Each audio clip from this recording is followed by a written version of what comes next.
नमस्कार दोस्तों, स्वागत है आपका फिर से एक नई वीडियो में। तो दोस्तों, बीएसएनएल डोंट ऑब्जर्व पेंशनर्स और केंद्रीय पेंशनर्स दो अलग अलग श्रेणी में आते हैं। एक हिसाब से देखा जाए तो BSNL don't observe pensioners BSNL के अपने पेंशनर्स है और केंद्रीय कर्मचारी है, केंद्रीय पेंशनर्स है, वो सरकार के अपने निजी पेंशनर्स है।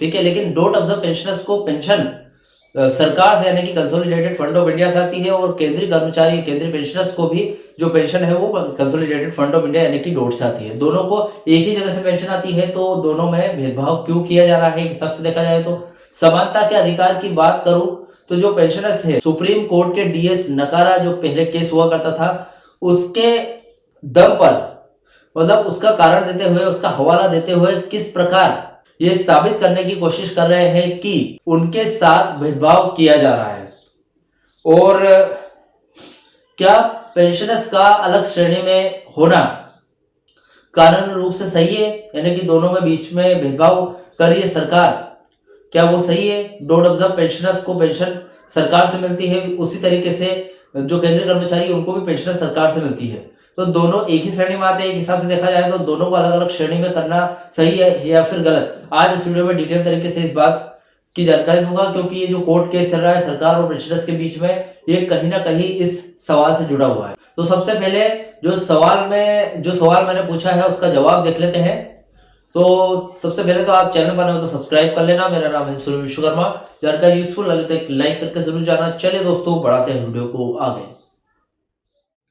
तो दोस्तों, बीएसएनएल पेंशनर्स और भारत के लाखों सरकारी रिटायर्ड कर्मचारियों के लिए डीएस नकारा बना भारत संघ 1982 का जो फैसला था, एक हिसाब से देखा जाए तो मैग्ना कार्टा महाधिकार लेटर की तरह था। देखा जाए तो बीएसएनएल पेंशनर्स वर्तमान में इसी केस के सिद्धांतों का उपयोग करके ये तर्क दे रहे हैं कि सरकार 1/1/2017 से पेंडिंग पेंशन रिवीजन को रोकना न केवल अन्यायपूर्ण बल्कि असंवैधानिक भी है। जो भी यहाँ पर कानूनी पेचीदगी आ रही है उसको पॉइंट बाय पॉइंट समझते हैं। सबसे पहले डीएस नकारा केस क्या था और पेंशनर्स इसका उपयोग कैसे कर रहे हैं, ये समझ लेते हैं। 1982 के इस ऐतिहासिक फैसले में सुप्रीम कोर्ट ने स्पष्ट किया था कि पेंशन कोई खैरात या इनाम नहीं है, बल्कि कर्मचारी द्वारा पिछली सेवाओं का अस्थगित वेतन यानी कि डेफर्ड वेज है। नकारा केस का यही मतलब है कि कर्मचारी जो पेंशनर्स है उनके हक में फैसला सुनाया था। नकारा केस में कहा गया था कि पेंशन पहले कमाई हुई वेतन है। एक हिसाब से देखा जाए तो कर्मचारियों ने पहले वेतन कमाया था, उसका कुछ हिस्सा आपके पेंशन फंड में गया और वो एक हिसाब से देखा जाए तो कमाया हुआ पेमेंट है आपका, जो कि देना जरूरी है, कोई इनाम या फिर बोनस नहीं है।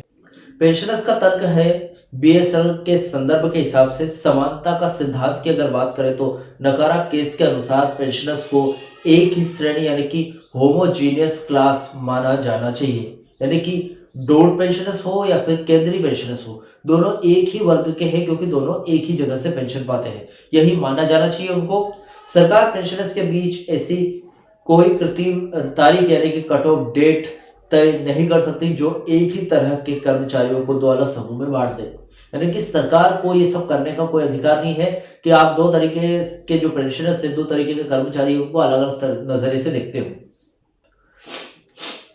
यहाँ पर भेदभाव का भी आरोप लगाया गया है। बीएसएनएल पेंशनर्स का कहना है कि जब केंद्र सरकार के सिविल कर्मचारियों का 7वां वेतन आयोग यानी कि 7वां वेतन आयोग 7th पे कमीशन के लाभ पहले से उनको मिल रहे हैं, तो बीएसएनएल के उन पेंशनर्स को जो क्यों रोका जा रहा है जो केंद्र सरकार से अवशोषित या फिर पहले अब्जॉर्ब होके बीएसएनएल में आए थे, यानी कि जो डोट ऑब्जर्व पेंशनर्स है वो पहले कर्मचारी थे डोट में, फिर बीएसएनएल जब बनी तब उनको बीएसएनएल में शामिल होने के लिए भेज दिया गया और उनको गारंटी दी थी कि जब तक आप बीएसएनएल में रहोगे तब तक आपका वेतन बीएसएनएल कंपनी अपने प्रॉफिट और लॉस से देगी, और जब आप रिटायर हो जाओगे, पेंशनर्स बन जाओगे, तो आपकी पेंशन सरकार की कंसोलिडेटेड फंड ऑफ इंडिया से आएगी, ये हमारी गारंटी है। अब एक तरीके से देखा जाए तो वो सरकारी पेंशन हुए क्योंकि पेंशन वहीं से पाते हैं और पहले कर्मचारी भी वो डोट में थे, इसलिए यहाँ पर हमेशा ये कहा जाता है कि डोट ऑब्जर्व पेंशनर्स और केंद्रीय पेंशन लगभग दोनों जैसे एक ही श्रेणी में आने चाहिए।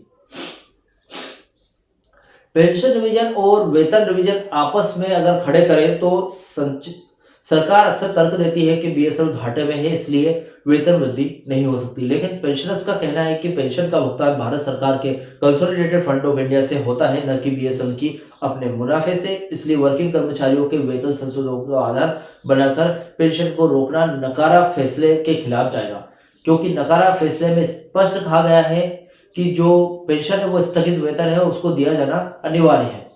तो इस तरीके से अगर सरकार किसी कंपनी और वेतन के सहारे पेंशन रिवाइज होने से रोकती है, तो ये जो नकारा केस है उसके बिल्कुल खिलाफ बात जारी है और ऐसा नहीं होना चाहिए। अब देखिए दूसरा पॉइंट है, क्या पेंशनर्स को एक अलग श्रेणी मानना कानूनी रूप से सही है या फिर गलत। देखिए कानूनी भाषा में इसे इंटेलिजेबल डिफरेंटिया कहा जाता है। नकारा केस के अनुसार अगर बात करें तो कोर्ट केस ने कहा है कि सभी पेंशनर्स एक ही वर्ग के हैं। आप रिटायरमेंट की तारीख के आधार पर यह नहीं कह सकते कि 2017 से पहले वाले पेंशनर्स कम पैसा मिलेगा उनको, और बाद वाले जो ज्यादातर पेंशनर्स हैं अगर वे एक ही पद से रिटायर हुए हैं तो उनको ज्यादा पेमेंट या फिर राशि मिलेगी। बीएसएनएल एक तरीके से विशेष मामला है। इसकी बात करें तो यहाँ एक कानूनी पेच है। बीएसएनएल पेंशनर्स रूल 37A के तहत आते हैं, जो उन्हें केंद्र सरकार की पेंशनर्स की गारंटी देता है। रूल 37A जो सीसीएस पेंशन रूल है वो नहीं होता, तो एक हिसाब से देखा जाए तो बीएसएनएल पेंशनर्स कब का हार चुके होते। ये एक तरीके से कवच का काम कर रहा है, जो एक तरह की गारंटी थी। जब बीएसएनएल बनी थी तब ये guarantee BSNL dot of pensioners को दी गई थी सरकार की तरफ से, जो आज एक हिसाब से देखा जाए तो जो पेंशनर्स है उनके पास ढाल बनकर खड़ा हुआ है सीसीएस पेंशन रूल। अदालती रुख की बात करें तो हाल ही के कुछ फैसले, जैसे कि विश्वकांत श्रीवास्तवा केस में अदालतों ने ये कहा है कि अगर वित्तीय लाभ देने के लिए कोई तार्किक कारण जैसे फंड की कमी या फिर नीतिगत बदलाव हो तो मामूली अंतर किया जा सकता है। लेकिन बीएसएनएल के मामले में क्योंकि जो पेंशन की जिम्मेदारी सरकार की है पहले से ही, इसलिए पेंशनर्स को एक अलग वंचित श्रेणी मानना आर्टिकल 14 समानता का अधिकार है उसको उल्लंघन करना है सरासर। ठीक है। तीसरा पॉइंट है आज की अपडेट और वर्तमान स्थिति लेटेस्ट स्टेटस की अगर बात करें तो बीएसएनएल पेंशन डिवीजन का मुद्दा फिलहाल कानूनी और प्रशासनिक गलियारों में फंसा हुआ है।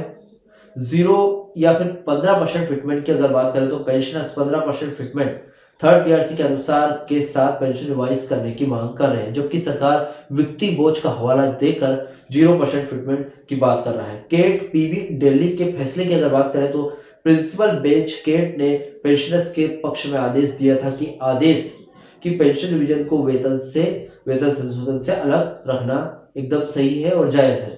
दिल्ली हाईकोर्ट के मामले की अगर बात करूं तो सरकार ने केट के आदेश को चुनौती दी है कि वर्तमान में मामला दिल्ली हाईकोर्ट पर विचाराधीन है।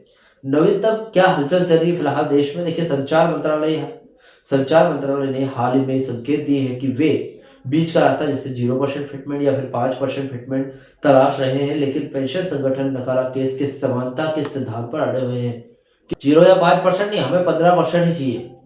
और वो एक हिसाब से देखा जाए तो हमारा पेंशन रिवाइज होना बहुत जरूरी है।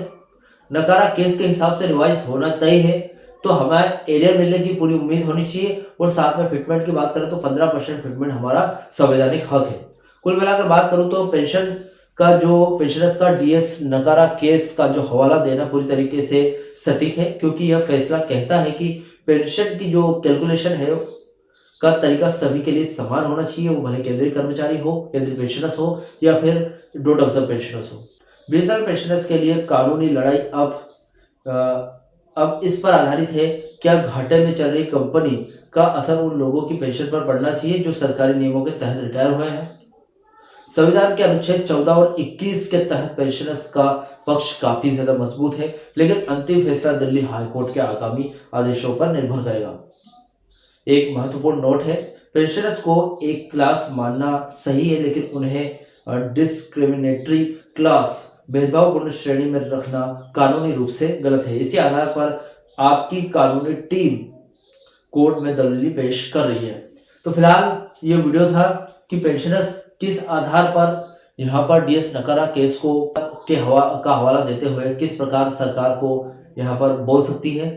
तो ये सही बात है और डीएस टकारा केस भी यही बोलता है, मतलब उनका भी जो फैसला था वो भी सही था उस टाइम और ये भी सही है।